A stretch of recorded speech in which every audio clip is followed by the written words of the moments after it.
Hey Luke, can you hear me all right? I cannot hear anyone. 1 second. Testing 1, 2, 3. I can hear you, John. Oh, I can hear you. I cannot hear Luke. I can't either. I can hear you guys as well, but I haven't heard anything from Luke yet. Luke appears to be muted. Yeah, I hear John and Mark.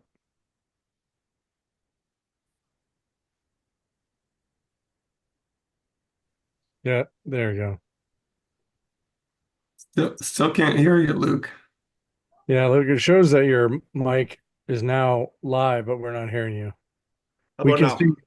Yeah, now we can. Lovely. All right. Couple tech hurdles. Yeah. Oh yeah. Mark, Luke, and John. We're just missing Matthew.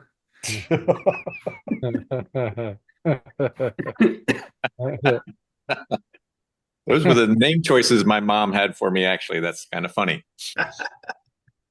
Excellent.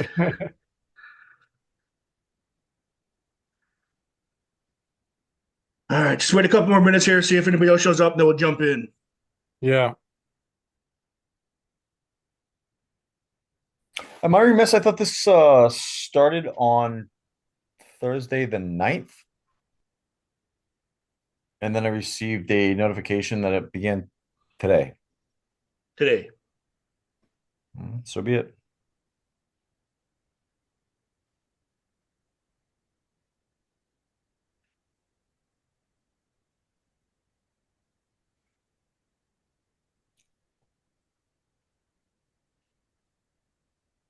Yeah, the class proper is going to start next week.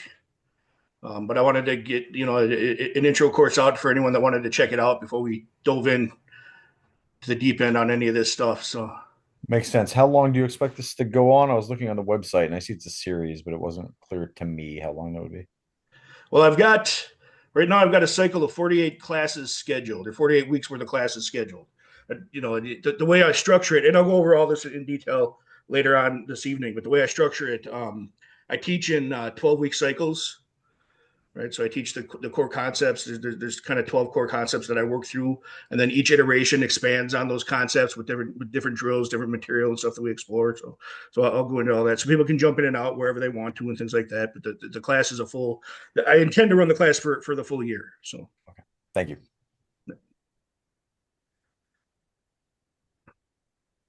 all right.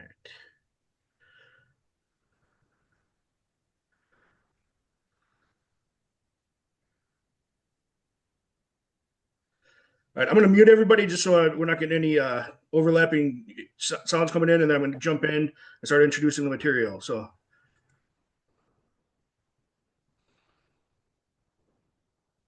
before I do that, feel free as we go if you do have a question, unmute yourself. We can dialogue as we go. There will be question and answer period at the end, right? So if there's something that you think is going to take a little bit, save it for the end. We'll make sure we have time for everybody's questions then.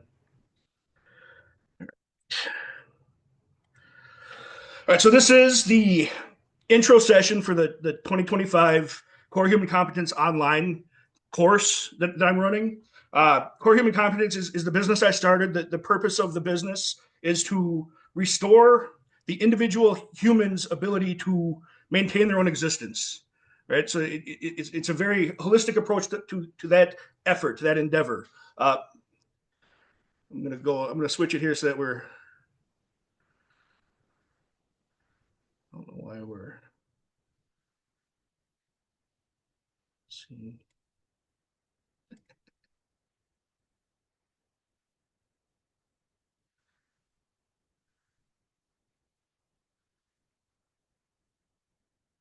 All right, there we go. Buried in buttons. Um, core human competence, right? All right. So I started the company because I saw a need for us to relearn how to survive in our environments, right? That means directly surviving in any environment that we happen to find ourselves in, but it also means being able to successfully navigate the human challenges and risks that we may encounter, right? So we'll be covering both sides of the material in the course of this material in the course of this class. We'll be doing the 2 live classes during the week are going to be focused on what we call personal defense readiness, right? So it's going to be developing skills for use in the potential of physical altercation. And then the homework class each week is going to be focused on the fieldcraft stuff, the situational awareness, the how to start fires and all that kind of thing, right? So we're going to be switching back and forth every week between those 2 types of material. Right? The live courses will be about the defense stuff. The recorded classes, the homework classes will be about the fieldcraft stuff. Right. So if that makes sense. My name is Luke Weinhagen. I am the founder of Core Human Competence. I've been a student of and a trainer of and a practitioner of violence for more than 3 decades. Right. I'm a former United States Marine. I went through all the combat training in the Marine Corps. I've been engaged in multiple forms of martial arts through my entire adult life. I spent years studying things like Aikido, studying things like Krav Maga, studying things like Taekwondo, things like that. I've been in the fist fights. I've been in the bar fights. I've been the victim of street violence. Right? Have had those experiences. I've had to survive those kinds of experiences. Right? So I'm coming this with a body of knowledge and a body of experience that runs over a few decades. Right? So I'm not just coming out of left field with this stuff.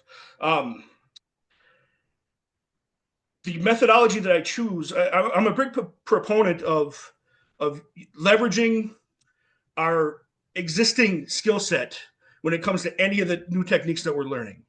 Right? We have these biomechanical responses. We have these instincts that we've evolved with, and I in all of my training, I like to take advantage of those instincts. I do defensive firearm training as well, things like that, and even in those types of trainings, I lean into utilizing the instincts that we've developed. Right? They say it takes thousands of reps to achieve mastery. I want to take advantage of as many of the reps as we've already done and use them and incorporate those into developing the mastery for our own survival as we move forward through the training. The methodology I use is specific to that. It leans very heavily on our instinct to protect ourselves. It's a methodology called the SPEAR system. It was developed. The development of it emerged out of a fighter called named Tony Blauer. He's the one that came up with the methodology. He started studying this specific aspect, the biomechanics of defense and of fighting, back in the mid to late 80s. And so he's been developing the methodology for close to 40 years now, right? And it is a methodology that leans on our instinctual response to an attack, right? And it fits perfectly into what I'm already doing. That's why I selected it as the methodology that I use and that I train others in, as opposed to all the other types of martial arts that I've studied over the years. It's like it's a perfect fit for the type of training that I'm doing with people already. Like I said, Tony Blauer is the one that created it. He's got a company called Blauer Tactical Systems. Right, Core Human Competence is an affiliate of Blauer Tactical Systems. We have a business relationship. Right, I'm certified to teach his training methodology. I'm what's called a personal defense readiness instructor. I'm also certified to teach his evidence-based scenario training classes. I'm certified to teach those as well. So I'm deep in the methodology for the SPEAR system, right? And it's a perfect fit for what I'm trying to do with people, right? If you're familiar at all with the SPEAR system, let's say you've been practicing the SPEAR system at all, this will be a good refresher for you.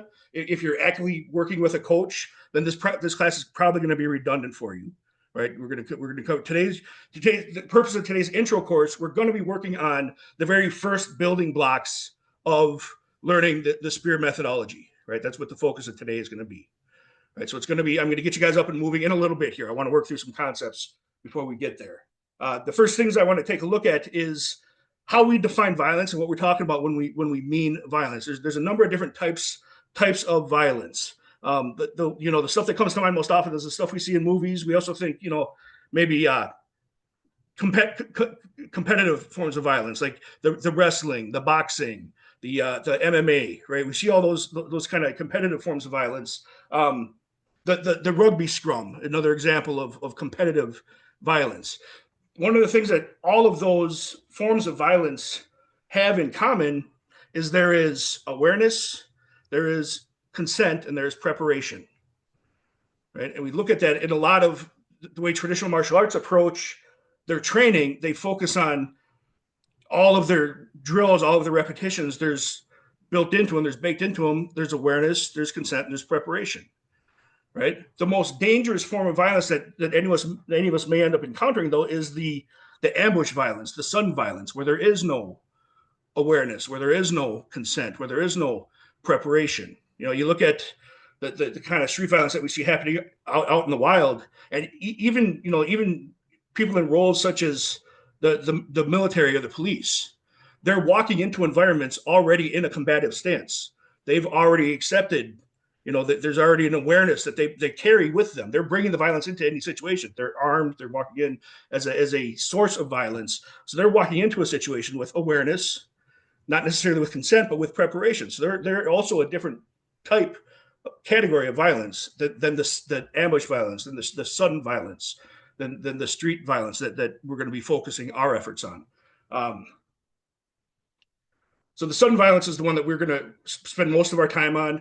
You're never going to see, if you read any of the information I sent out ahead of time, SPEAR is not a martial art. It is martial gross motor skills, it's martial gross motor movements, but it's not a martial art. You're never going to see SPEAR tournaments. You're not going to see MMA guys using SPEAR, right? It's not an effective tactic when you have awareness, when you have consent, when you have preparation, right? Because it's leveraging that startle flinch response as the foundation of the methodology. And we'll get into what that looks like and what that means in a bit here. The methodology itself uses a concept called the timeline of violence. And the timeline of violence occurs every time there's a violent encounter, a random violent encounter out in the street. It may go very quickly. You may move through the stages of the timeline of violence very quickly, but it still happens every single time. And one of the goals of the approach that I use in training the material is to get you good at all of the stages of the timeline of violence, right? The timeline of violence consists of 3 stages. There's the detect stage. We call that D1. There's the diffuse stage. We call that D2. And then there's the defend stage in the timeline of violence, which is D3. Right, so all violent encounters transition through the D1, the D2, and the D3. Right, I teach a lot of situational awareness classes. The purpose of that is to amplify and optimize your ability to detect when the violent encounter seems likely, when the risk for violence is increasing. Right, so we want to get really good at the D1. Right, we D2, once you've recognized that a threat is occurring, I like to say that distance diffuses. Getting off the X, getting away from the violence is the best way, the optimal way to diffuse the potential violent encounter, right? But in addition to that, there's communication that you can use. There's de-escalation techniques that you can use to diffuse the potential violent encounter. If both of those fail, then we find ourselves, or if both of those get transitioned through too quickly for you to catch, then you're going to find yourself in that D3 situation where you're forced to defend yourself against the sudden violent encounter, against the sudden attack, right? And that's what we're going to start working with today is how do we survive that sudden ambush attack long enough to deploy all the other options that we might want to use in that situation, okay? To get started with that, we're going to take a look at something called the startle flinch response. I'm going to share my screen here. I've got a little bit of some picture work that I want to share with you guys. Share. All right. You guys seeing this? Thumbs up if you're seeing it. All right. Startle flinch response. It's the cross extensor reflex, and its response to the suddenly introduced stimuli. It's also, we refer to it in the SPEAR methodology as the biological airbag. You'll see the kid here, he's in that startle flinch response pose already. right? The reason we use this, the reason we feel that this is important, the reason that we build it off of this as a foundation is because this is the fastest response to suddenly introduced violence that your body's going to produce, right? Any kind of this is a primal gross motor response, right? You don't have to think about getting into this position. There's no time between the introduction of the stimulus and the startle flinch response to that stimulus, right? It's really, really fast. When you look at the effects of people in car accidents that weren't wearing their seatbelts, they're thrown from their vehicles. The trauma is all on their hands and on their forearms, right? So we're talking, it's fast enough where in a sudden collision, in an impact, there's still time. The startle flinch response is so fast that there's still time for them to get the hands up as they exit the vehicle. Right? You see the same thing with where that's where the trauma occurs when you see a sudden knife attack. If you're looking at the after effects or the aftermath of a sudden knife attack, the trauma is on the hands and the forearms because that startle flinch response gets those defensive tools up in front of the attack faster than anything else is going to happen. Right? So we're going to take a look at what this startle flinch response looks like in some different scenarios here.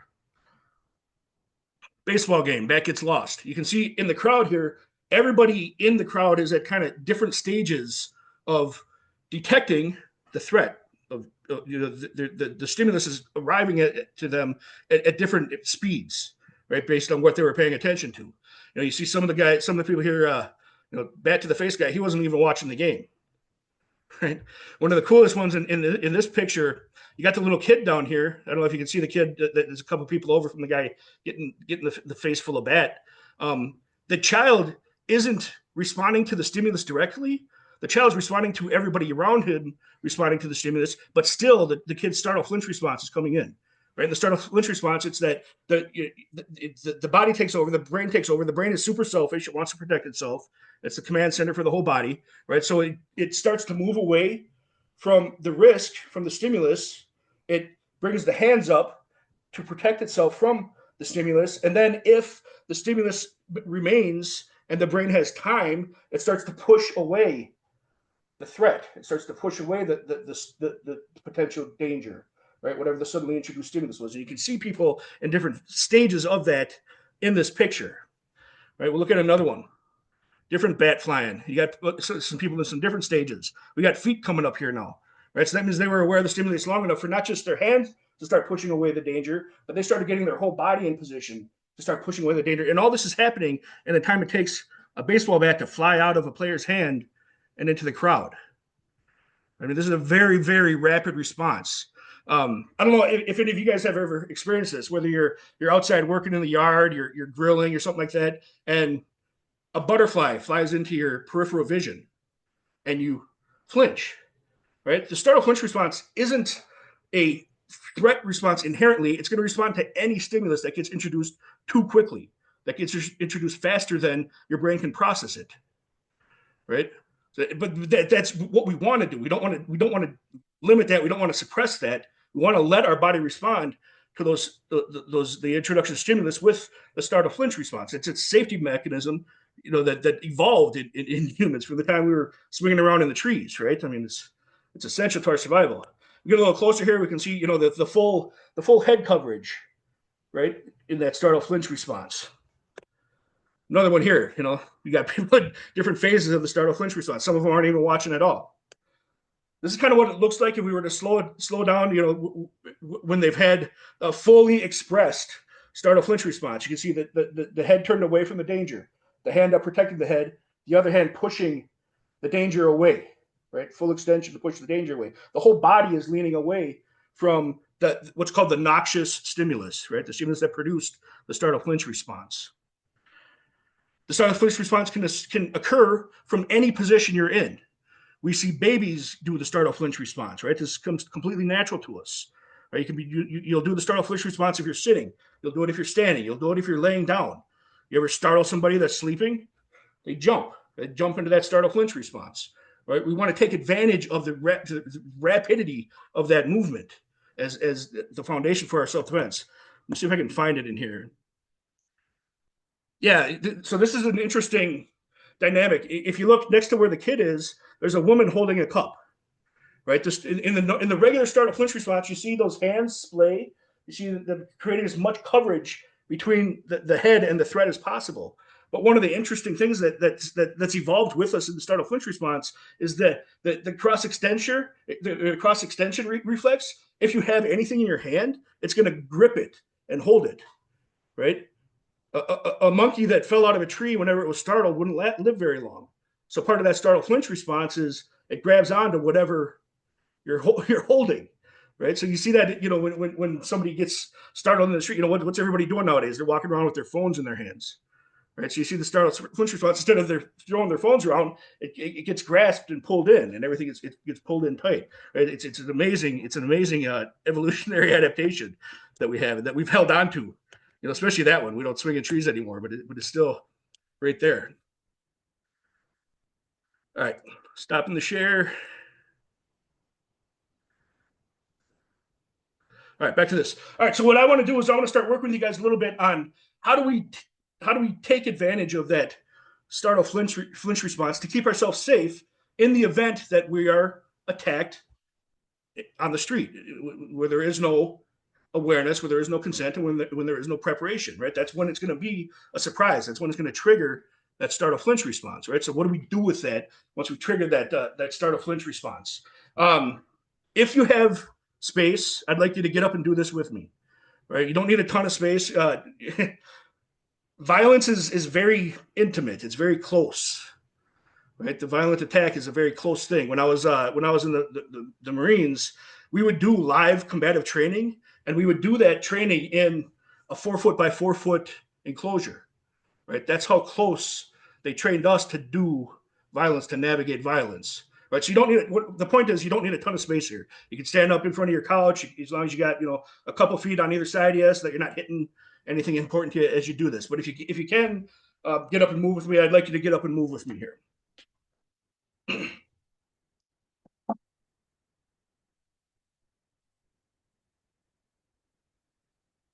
All right. So we're going to start by just practicing that startle flinch response, not because we can do it faster than our brain does it on its own, but because we want to start conditioning our brain to transition that startle flinch response into the next series of movements that we're going to do, right? So that we can start leveraging the startle flinch response. That's a process of conditioning. It's a process of training. So to get there, it's gonna feel a little silly to do it, but we're just gonna practice that startle flinch response, right? We're just gonna do some dummy flinches in the room here against our imaginary bad guys, all right? So first we're gonna do it real slow. I'm gonna demonstrate it first. You guys have all seen it. I'm gonna demonstrate it first, and then I'm gonna have you guys do it with me.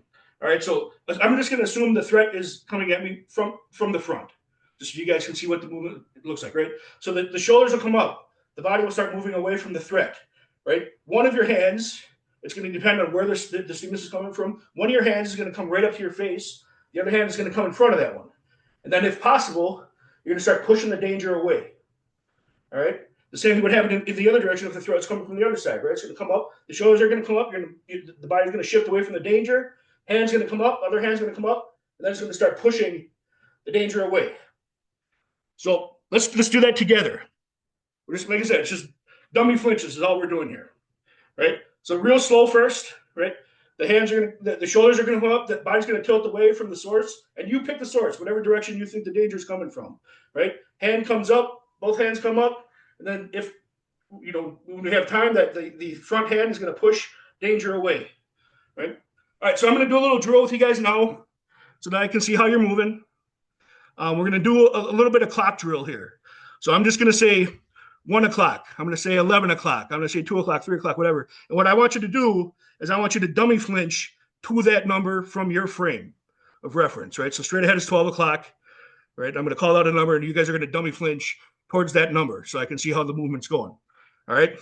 So everybody just stand in a nice natural stance. And let's do, I'm going to call the number, and then I'm going to say go, okay? So 2 o'clock, go.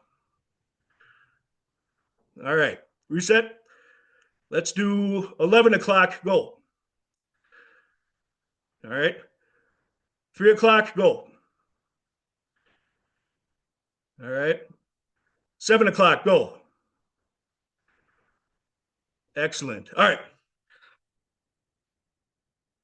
Switch back to speaker here. All right, so now what we're going to do, we're going to take that startle flinch and we're going to start layering on the next series of movements. So we can start transitioning that startle flinch into something that's going to keep us safer, right? The startle flinch, I said earlier, it's a primal response. It's very, very fast. We want to start changing that primal response into a protective response, and that's what we're going to start layering on now. So what we're going to do first, just so we have a sense of what it feels like, is we're going to do something called the precision spear. It's a real quick drill. It's going to go real fast. What I want everybody to do, take their right hand, put it on your belly button. All right. Now stand with your feet about shoulder width apart. And I want you to slowly extend that right hand till your hand is pointing at your knee. All right. What you'll start to feel here is you'll feel the tension running down your arm. You'll probably start to feel tense through the elbow. Right? Thumbs up with your other hand if you're feeling tension in the elbow. I know. Now, what I want you to do is flex a little harder so that your hand points to your foot. Okay, everybody have a sensation of that? Everybody notice how that feels? Let's do the same thing with the other hand. Left hand over the belly button. Flex that arm until the hand is pointing at the knee. You can feel that tension around the elbow. Now flex it even harder so that the hand is pointing at the foot. All right, still feel that tension around the elbow. You probably increase there. That tension around the elbow is not a good feeling. That's a signal to you that your body's in a vulnerable position. Okay, so what we want to do, and the reason we do the tension part first is so you can feel the difference here. Okay, so now this time we're going to take our hand, put it over our belly button. We're going to stand feet shoulder width apart. And this time we're going to do the same flexion, but we're going to flex our hand straight down to the floor. Imagine a line running through your body, bisecting your body. You're going to follow that line straight down to the floor.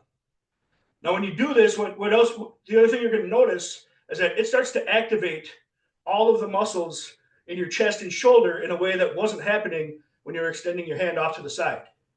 Right, what we're doing here is we're activating the entire cross extensor chain now. Instead of just the flexion of the tricep, we're activating the entire cross extensor chain. We're going to do the same thing with the other hand. Hand over the belly button, left hand over the belly button, feet shoulder width apart. We're going to flex that hand, fingers splayed, flex that hand straight down to the floor. And again, feel that full cross extensor chain activation. The chest, the shoulder, everything's activating now. And there's not that tension around the elbow. All right. So that's the sensation we want to create. We call the SPEAR system, we use that cross extensor chain. What we're trying to accomplish, we want the hand to not be fully extended, but we want it to always be outside that 90-degree angle. We don't want it in here. Right? This doesn't activate the cross extensor chain like the outside 90 does. We want it outside 90. We want those fingers splayed. That's what we're trying to feel here, is that finger splayed outside 90, full activation. Okay, now we can do both hands together. So both hands to the middle. We're going to push both hands down that midline and get that full activation of both sides of that extensor chain. Okay, now relax, come back up. Now let's go about solar plexus level. And we're going to go straight out with that same flexion. All right, feel that full activation across your chest, across your shoulders. Forearm is flexed, your fingers are splayed, they're rigid. Right? And we're going to bring it up right now in front of our neck.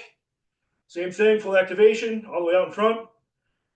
And now here's where we get to the actual layering of this over our startle flinch response. Our startle flinch response was covering our face. We're going to do the same thing here, but we're going to look through the viewport that our hands create at our target, at our imaginary bad guy. Right? And we're going to push out into that full flexion of pushing away the danger here. Now, if you look at the shape this is making, it is making a spear. That's why the system is called the SPEAR system. We're using that full flexion, that full cross extensor chain to push danger away. Right? So it comes from, we get into that startle flinch response, right? We transition from that startle flinch response where we're here, and then we switch into pushing the danger away, using the full structure of our bodies. Right? So that's where the transition starts to occur. So we're going to real slowly, we're going to do that same drill this time, but this time we're going to use that spear after the flinch. Okay, so just to show you what that looks like, we're going to start real slow, right? So I'm going to stand, nice relaxed position, nice neutral position. I'm going to mimic, because I'm trying to condition myself for this to be a full movement, I'm going to mimic the startle response. The hands are going to come up, and I'm going to transition from this primal response to a protective response. I'm going to push away the danger using my full spear. Push here. All right. I'm going to go, let's say the threat is coming in from 1 o'clock. I'm going to mimic the startle, and I'm going to push away into that spear. Same thing with the thread coming at 11 o'clock. I'm going to mimic startle and push away into the spear. All right, so I'm going to have you guys do that. We're going to paint by numbers again. We'll start slow. We'll do the first couple ones slowly. Then we'll speed up a little bit. I want to see how everybody's moving.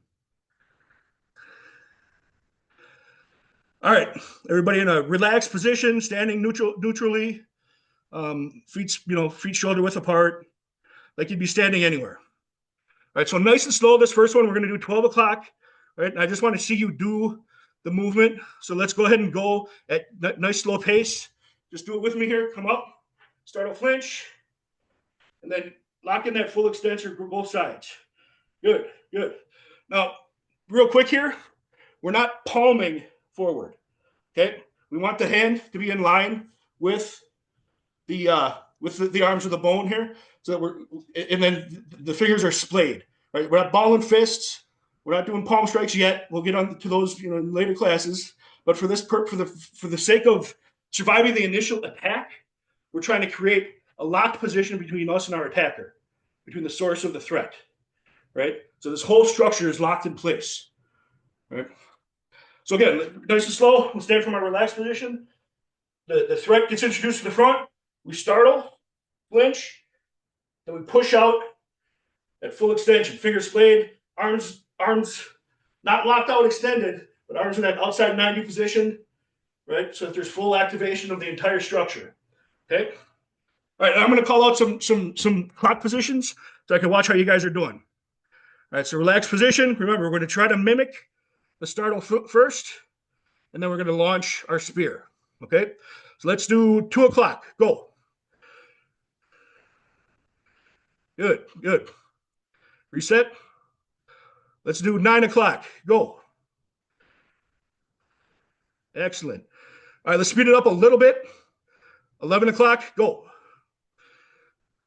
Good. 1 o'clock. Go. Good. Now, as you're doing this, I know it sounds silly. We're all sitting in, our garages, our boats, our living rooms, or, wherever, our basements.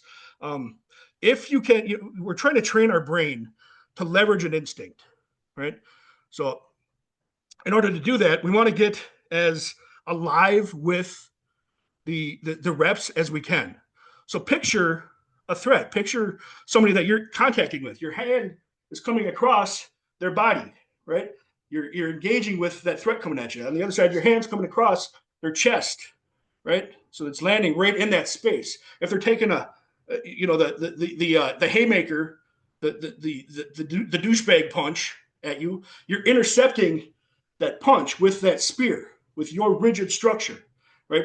But it's happening fast, right? If you're doing a martial art counter to that, if you go too fast, the punch is going to hit you. If you go too slow, the punch is going to hit you, right? You have to be very precise with a complex motor skill to defend against another complex motor skill. But with a primal gross motor skill, you let that flinch fire, and then you just lock in to that spear position, right? So you're leveraging the speed of that. Steve, if you want to unmute yourself, go ahead. Yeah, are we paying attention to, excuse me, our hip movements at this, like leaning Not forward? right now. I don't care about any of that. The bad guy won't care where your feet are. The bad guy won't care where your hips are, right? And they're the ones that set the fight. They decide the time. They decide the level of violence. They decide the place. You don't get to make any of those decisions in sudden violence. There's no awareness. There's no consent. There's no preparation. The bad guy's dictating all of the terms. We will get into footwork and all of that later. There are ways to optimize, and we'll spend a lot of time on that. But for the purpose of, in order to get you safer before this class started, by the end of class, which this will do, I'm just throwing the spear in there. I don't care where the feet are. We're going to practice off balance on purpose, right? And we're going to do a lot of that through the course of the entire class. We do a lot of reps off balance because the bad guy gets to pick, right? Make sense? All right. So that's converting. That's precision spear. That's converting the flinch into that spear, into that rigid structure that keeps the bad guy away from us. Now, if you look at the way that works, you can also do things like half spears with it. You don't need that full structure in order to keep the bad guy away. If the bad guy's coming from this side, I can half spear it. If I've got the bag of groceries in my hand, if I've got the kid in my hand, if I've got, the tool bag in my hand, and the stimulus is introduced and I lock in, I can do half with it. I can do the half motion. If I need to deploy a firearm, I'm in that half spear position. I have access to deploy my other tools. The other thing it does, again, guys, this is not a martial art. The whole goal here is to survive the ambush, that initial launch of the attack, right? So once you've once you've engaged with the attack in that position, you can deploy all the other martial arts you've ever learned. It buys you the time. It buys you life, survival of that initial attack. You're not unconscious. You're not taken out. You're not on the ground, right? You're not dead yet, right? So it buys you the time to respond to the attack with any of the other tools that you have, right? One of the things that, when it comes to street violence, there's some very specific patterns that happen, right? The bad guys, they want one of three things. They want your property, your body, or your life. That's it. Those are the three things they're looking for, right? They don't want it. They don't want to get caught, so they don't want it to take too long, and they don't want to get hurt. So that interruption, that disruption of the violent attack, that's buying time. That's changing their math, right? That's you taking control. That's you asserting dominance over the conflict that you didn't ask to be a part of, right? So even if you're just in that position and holding there, that's buying time that they don't want to be in that confrontation because they don't want to get caught, right? So just this alone, just switching from a primal response to a protective response, you're already improving your chances of surviving the potentially deadly encounter with the street attack, right? All right. I want to reinforce the movements a little bit with you guys, just to really start driving the pattern home. We're gonna finish up in the next 10 minutes here or so. But I want to do a little drill with you guys to dial this in. We're going to do some what I call protective push-ups. The goal here is reinforcing the biomechanics. I don't care how good your push-up is. This isn't a push-up competition. Push-ups aren't going to save your life in the street, right? What I want to do is start building physiological awareness of the mechanics of that spear, right? So when I say push-up here, I don't care if you're doing them on the floor. I don't care if you're doing them on your knees. I don't care if you're doing them like I've got a stool here. Use whatever tools you need to use to do your push-ups, right? If you do them on the floor, great. But we're going to do some protective push-ups, again, to reinforce the biomechanics of that spear push away. We don't have a bad guy pushing against us. So we're going to use this tool, this training tool, to simulate the bad guy pushing against us, right? So real quick, just real slow. I'm going to put my hands under my face in that viewport arrangement.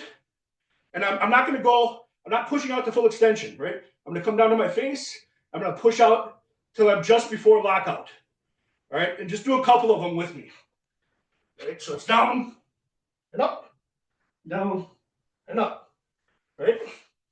And again, do them on a chair, do them on a bench. If you've got bad shoulders, don't do them. I don't want anyone hurt here. I get zeros if you don't even survive the class. So, then I'm not helping your survival.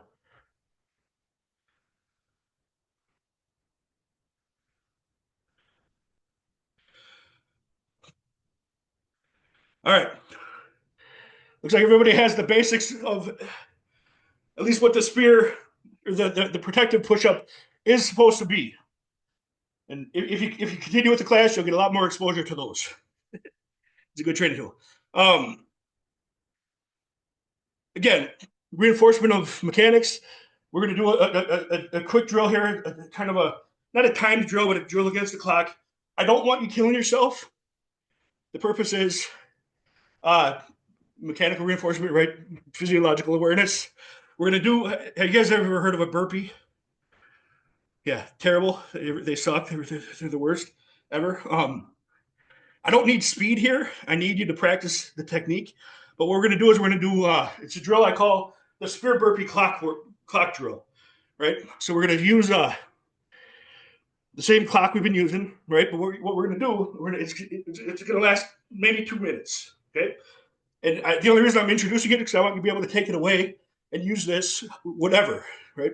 So what we're going to do is when I say go, you're going to do one protective push-up, then you're going to stand up and start a flinch and spear the 1 o'clock position. Then you're going to do 2 protective push-ups. You're going to stand up, you're going to start a flinch and spear the 2 o'clock position. And you're going to go as far around the clock as you can in 2 minutes. Again, if you do 1 or 2 sets, I don't care. The amount you get to isn't important to me right now. What I want to see is, what I'm trying to do is just introduce a tool for you guys to use to help develop the technique. Okay? So go ahead and get set up. I'm going to watch the clock here.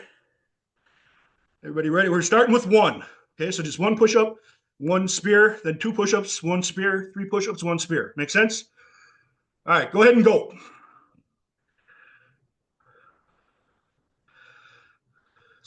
Start a flinch, spear, good. Then move to the 2 o'clock position. 2 protective push-ups.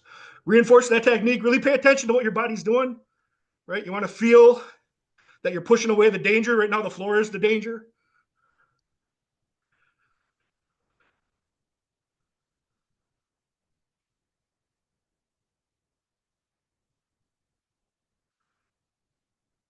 All right, we're a minute in.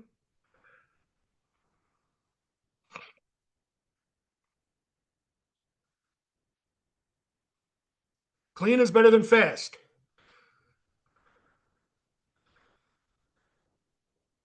Good. I'm seeing some good pushes, some good spear positions, really full activation. Now, again, even when we're doing this, when you stand up, pretend there's a bad guy there coming at you. You're intercepting that attack. You're not just intercepting the air. You're intercepting the attack. There's a bad guy trying to get to your head. There you go. Yeah, I like it. Make it alive.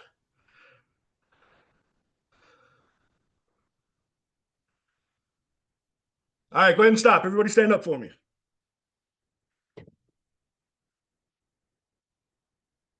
Nice job.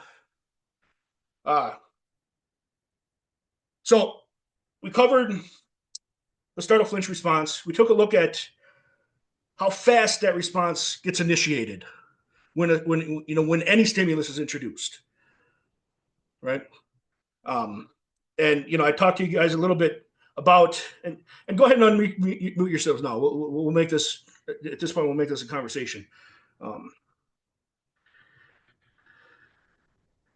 Make sure I'm not missing anything.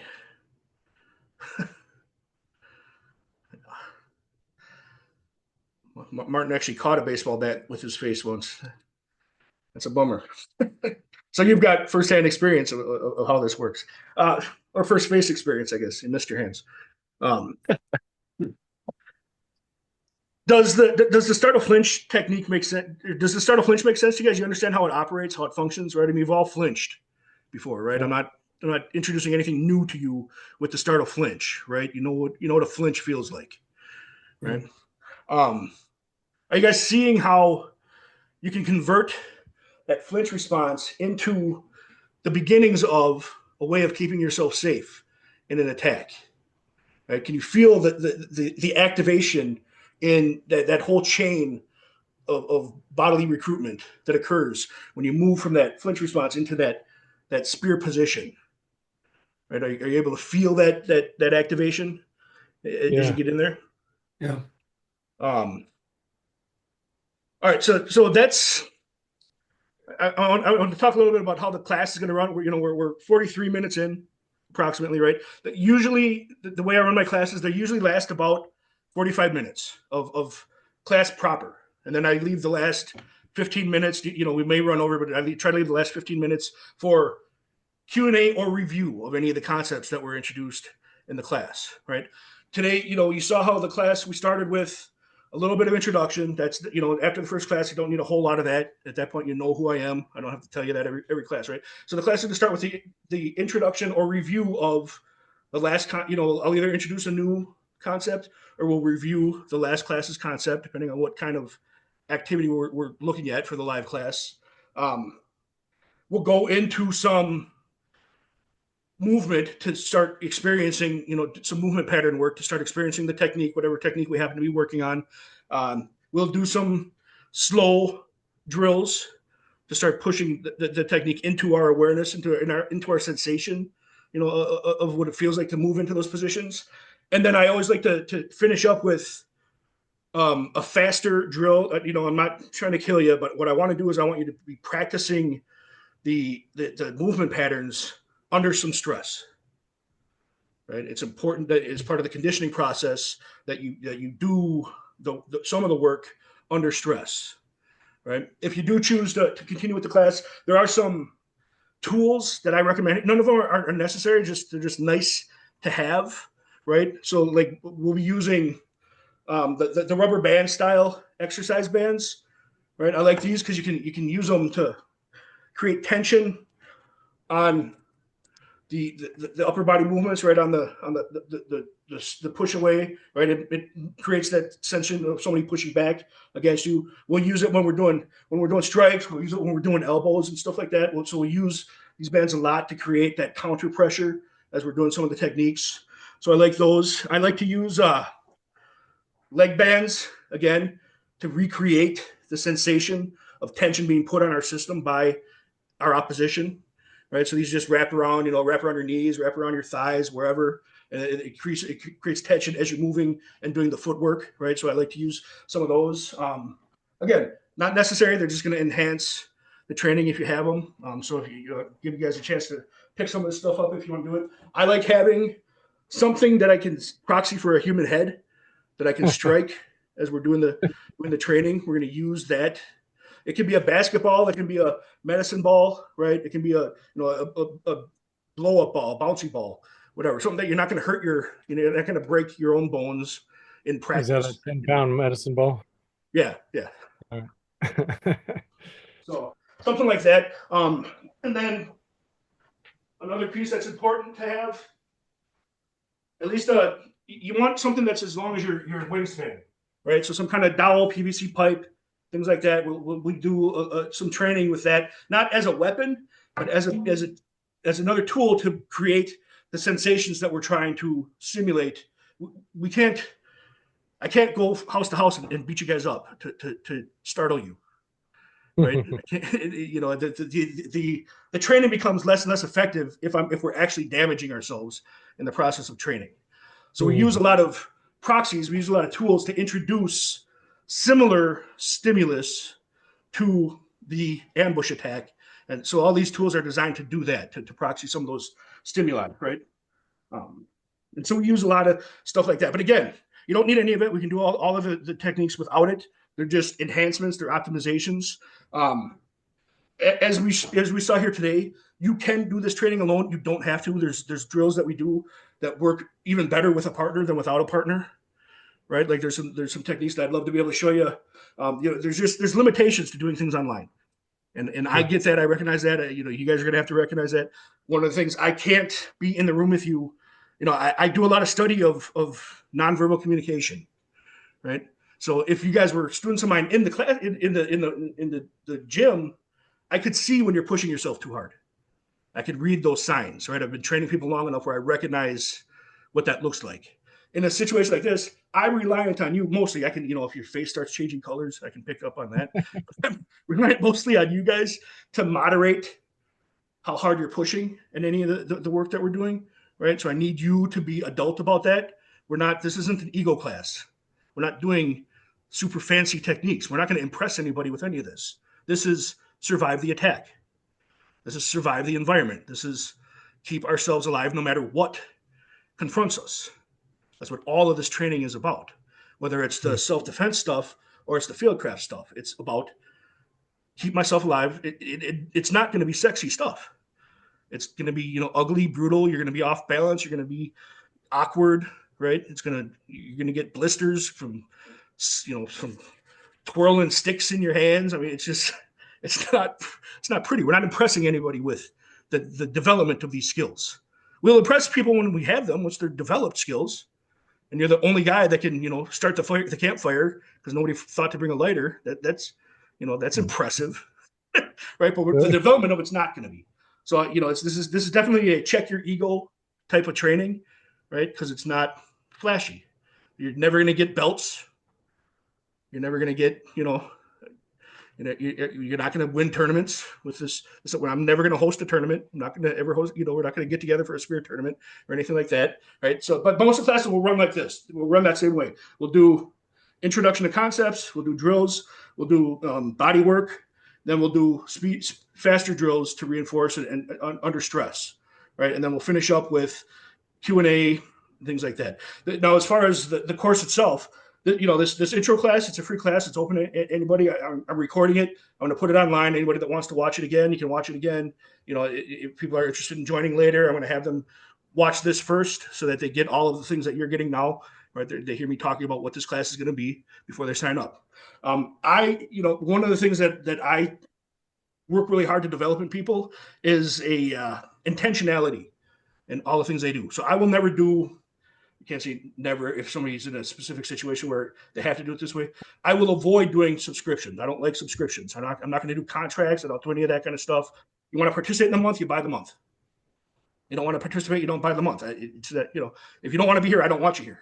If you're here, I want you here, right? I want you engaged in it. You need to choose to be here, right? So it's got to be a choice. I'm never going to let you take it out of your head and put it on autopilot. That defeats the purpose of what I'm trying to accomplish with the people I'm working with. I don't like autopilot. Autopilot gets you killed in the street. I'm not going to help you do autopilot. Right? So the classes are available to sign up on the website. You just do it on a month-to-month basis. When you sign up, if you sign up, you'll get access to all of the month's classes. So it's 2 live classes a week plus the homework class, which it'll be a pre-recorded class. I'm doing it that way because it doesn't make a lot of sense to me to, like, if we're working on building fires and stuff like that, I'm going to have all the kit outside. There's going to be prep work that has to get done on your end. So rather than send out an email and hope everybody does the prep work before class, I'm going to record the entire video, send it out to you guys on the weekend so that you can watch it, stop it, go get the materials you want to get to do the work, start up the video again, go, do the fieldcraft stuff that on your own pace, right? It's going to be the homework class every week, right? So we'll do 2 live classes and 1 homework class every week, till I run out of people to teach. Basically, it's kind of how this works. So that's what I'm providing on my end. Okay, so that's how the class is going to operate. You see the structure. It's going to look like this every time. It's going to be me teaching you stuff online. We're going to work around whatever limitations that presents us, right? But I'm going to try to get you guys survivable as fast as I can. We're going to do both the personal defense readiness, and we're going to do the fieldcraft. It's going to be a mix of both the concepts. If you've read the Primal Primer, the book that I put out, the 12 instructional chapters in there, those are going to be the 12 fieldcraft topics that we keep cycling through.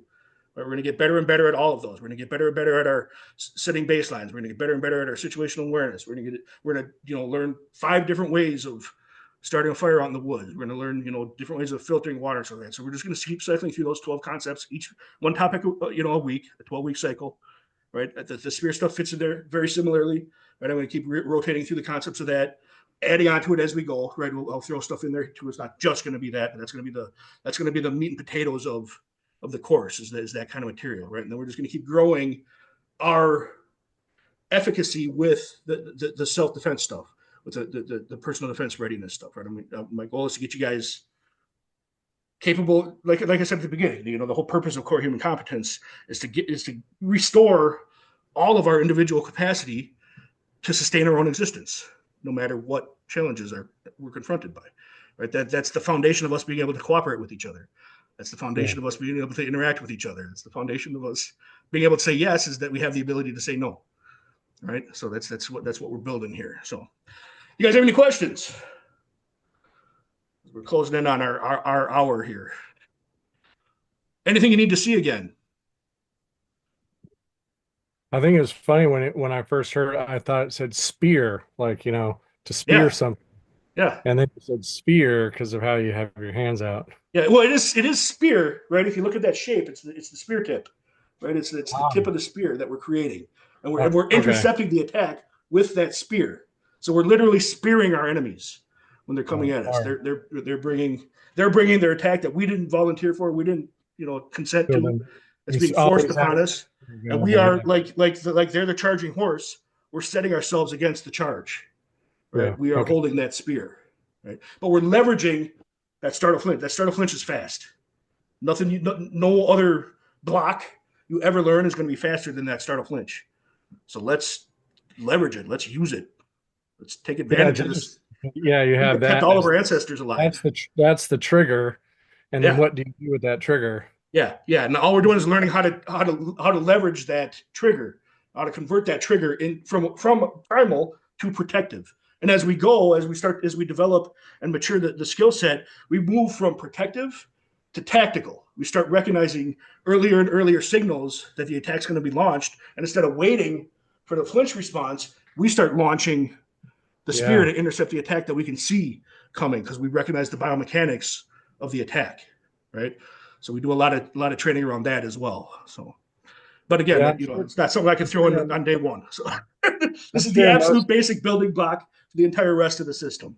Right? That's why I have to start with this. So Yeah, I'm sure in that photo of most of the people that are in a flinch response, they don't have really anything to go from there. no, It's just more of, yeah, you know, try yeah, to regain what's going on right, versus right. there's the flinch and I'm going to direct it from Well, there. that's one of the things I love about this is like there's not a single other martial art that I've ever participated in where I can teach you one class and make you safer than you started in the class, right? I can over time I can make you safer with any of them, right? That's not a problem.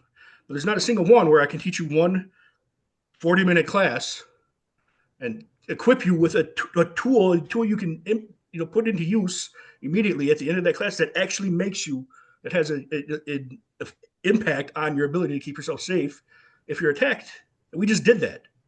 Just the ability to convert that flinch into that spear. Like I said, even if you have nothing to follow that up with, you can sit there. The flexion, right? It's stronger than the extension. It is, but it tires way faster. Look at somebody trying to do a dead hang on a pull-up bar, and then look at somebody that's just hanging from extension on a pull-up bar. Who's going to last there longest? Right? This Hmm. guy's not. It looks way more impressive. It's a much more complex skill. It's a much more muscly skill, but it burns out way faster. So you can hold this spear position against an attacker trying to pull you in and grapple you in and try to strike at you, but you can't get through that guard. You can hold that way longer than they can do any kind of pulling on you or yanking on you. So again, it changes that they don't want to be caught dynamic. It changes that they want to. Violence is fast. It slows the attack down. So that puts you in a position of dictating how long the violence is going to last instead of them dictating how long the violence is going to last. The whole time you're doing this, you're calling for help. You're saying, do I have a chance to run? It buys you that time to make those other decisions. It doesn't have to be I launch a next attack. It's can I Yeah. then get myself out of there? Right? Distance diffuses. Just like the timeline of violence progresses from D1 to D3, it also progresses backwards, through the same steps. Right. So it's like I said, one class, you're already, if you practice a little bit, play with it a little bit already, though, just your awareness of it, your sensation of it, your experience of it, you already can deploy it better than you could have when you woke up this morning. Right. So that's why I love this system. Right. I mean, because it leverages the stuff that we do naturally. I don't Yeah. have to teach you to flinch. Yeah. I think it also, the guys that do all those prank videos, they better be warned now. Yeah. More of us are trained to respond to their pranks. Yeah. And we should spear the heck out of them. Well, that's all I got for you guys today. If you guys don't have any questions, that's the end of the intro class. I really appreciate you guys spending your evening with me. The other classes, they're going to be Tuesdays and Thursdays. My intent with that is to, I'm in the U.S. I want people in the U.S. This is not. This is a class. All the martial artists in the world, they should learn this because they flinch too. Even Mm. fighters flinch in the street, right? When the attack is launched, they flinch too. So everybody should learn this because it buys the time to move into your next, complex motor skill, right? But my goal here is to get as many people that have no desire to fight ever, get them trained in this application, because it serves that, right? Like I said, you're not going to be doing tournaments with this kind of stuff, right? This is what the caveman would do to keep himself alive before any martial art was invented. Would he be doing this, right? So that's what we're doing here. I'm trying to restore at least caveman functionality to the average human being. But I'm doing it on Tuesdays and Thursdays nights because, being in the U.S. myself, I want people that are working during the day to be able to participate in the class. That's the timing of it. I'm recording it. I'm going to put them up. If you do, if you sign up in January, even if you sign up in the middle of the month, you'll have access to all of the library of classes. I'm recording everything. I'm going to put them all up there. So whenever, if you sign up halfway through, you'll still have access to all the material, stuff like that. So I want to make it really easy for people to utilize the tools as works best for them, right? And for folks that don't have contracts or any of that. For folks that don't have the website, what is the sign up website link? It's corehumancompetence.com. There's a CHC online drop down on there, and it just has sign up as the first option on the drop down. So, and if you go to that, it's just a page that has January, February, and March available for purchase if you want to play with any of those. And if one person signs up, I'm going to do the classes because I'm recording them, and they're going to be added to the library. So it's not, it's not a loss for me, even if I'm speaking to an empty room, right? Because I'm building the library out. So my goal is to have the material just keep progressing, and people can jump on and off as they need to. I don't want to encumber anybody's finances. I don't want, this has to, getting this skill set in front of people is what's important to me. Right. So I do have a question for you, Luke. So let's say I'm unavailable to meet Tuesdays and Thursdays, and they go online. Is it possible to be perpetually, say, a day or a week behind? And so I'm not holding you to a 24-hour turnaround cycle. Well, let's say you record the class on Tuesday. Will it be available on Wednesday? And just for the sake of, let's just say it's Wednesday the following week, just so you don't have to turn around that fast. But is it possible to Yes, it's possible. Okay, you get what I'm saying, right? If I get what you're saying, I'm kind of my goal is with it, but not necessarily. My goal is to have the material up as quickly as possible, so that people that aren't able to make the time slot can have access to it as quickly as possible. Okay, great, thank you. And I'm just a guy here in a room. If you have issues, reach out. It's not you're not working with some giant conglomerate here that you have to jump through hoops. Just reach out if you need something specific. If you're in a situation that requires special considerations, talk to me. It's not hard. So you have access to me through this class as well. So you shoot me messages or emails in between classes. I'm going to answer them. I'm not going to say wait till class, right? I mean, that's not. Did you open up a support ticket? Right. Yeah. I have the support ticket. Right? One of the benefits of participation is you get access to me directly. So you get access to you now. That might be different in a number of years. Who knows? Well, then I will change the conditions of the class if that occurs. So yeah. I have to jump off now. Thank you very much. Yeah, Luke. absolutely. I appreciate you guys all being here. Really grateful to see all of you, and I appreciate the participation. I like, the whole point here is to it's movement patterns. You can't learn it without moving. So I'm really grateful to you guys being willing to jump in and actually do the movement. Thanks for that. So thank you. Have a good night. Yeah. Nice Thanks, job. Luke. Thank you, Luke. Good night, all.